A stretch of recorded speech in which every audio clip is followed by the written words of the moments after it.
Day 4. The day kicked off with a deep academic session, started with my data science class. We were dissecting the core of predictive analytics, probability. As always, I was taking detailed notes to solidify these foundational concepts. We covered the basics like independent events, where one outcome doesn't affect another, like rolling a dice twice, versus dependent events, where the previous outcome changes the game, like pulling cards from a deck. Then, we moved to conditional probability, which is essentially the probability of something happening given that something else has already occurred. It's the math behind making informed guesses. We also got familiar with some powerful tools. The Poisson distribution, for predicting the number of events in a fixed interval, like how many customers might visit a website in an hour. Bernoulli trials, which are simple experiments with only two outcomes, success or failure. Think of a single coin flip. And the naive Bayes theorem, a powerful classification algorithm used in everything from email spam filters to medical diagnosis. From there, it was straight into my machine learning lecture. The core idea is simple but revolutionary.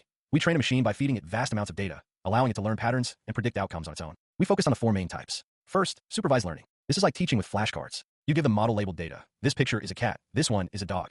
And its goal is to accurately predict the label for new, unseen data. Second, unsupervised learning. Here, you give the model unlabeled data, and it has to find hidden patterns on its own, like grouping customers into different purchasing segments. Third, semi-supervised learning, which is a hybrid approach. It uses a small amount of labeled data to help make sense of a much larger pool of unlabeled data. And finally, reinforcement learning. This is pure trial and error. The model, or agent, learns by interacting with an environment, receiving rewards for good actions and penalties for bad ones. It's how an AI learns to master a game like chess. Next, it was time to face the charts. Yesterday, I was humbled. I blew my trading account with a $270 loss that broke my risk limit. It's a painful but necessary lesson in discipline. So today, it was back to the drawing board, practicing on the demo account. My entire session was a tight feedback loop. I'd watch a concept from TJR trading, pause the video, and immediately apply it to the live charts. Watch, apply, analyze. It's about forging a reliable strategy, not chasing quick profits. Focusing on XAU/USD, I ended the session with a $600 gain on the demo. It's not real money, but it's a real win for my confidence and a step toward rebuilding my strategy. Next up, Spanish. I'd slipped into the demotion zone, and there was no way I was letting my rank drop.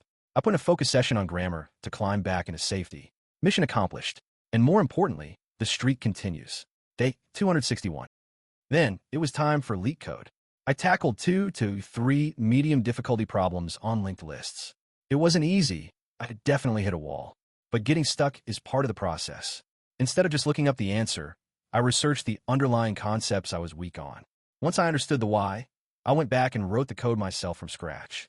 That's the only way to truly internalize it. To fuel the mindset, I jumped back into Can't Hurt Me. I was reading the chapter on the Badwater 135, an insane 135-mile race through Death Valley in blistering summer heat. Goggins ran it on broken feet. He faced boiling asphalt, rocky inclines, and steep descents, all in one of the most hostile environments on Earth. Reading about his indomitable spirit after a day of my own setbacks, it puts everything in perspective. It's about building a callous mind. Fueled by that Goggins energy, I hit the gym. It was push day, focusing on chest and shoulders. Every set was taken to absolute failure. I did incline machine chest press, decline chest flies, pec deck flies, and rear delt flies that covered the upper, lower, middle chest, and rear delts. I deliberately didn't train my front delts because they were already heavily engaged in the pressing movements. I finished off with machine lateral raises to build those capped shoulders.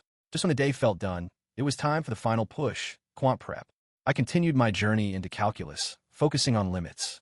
I worked through Khan Academy videos, solving problems side by side with the instructor.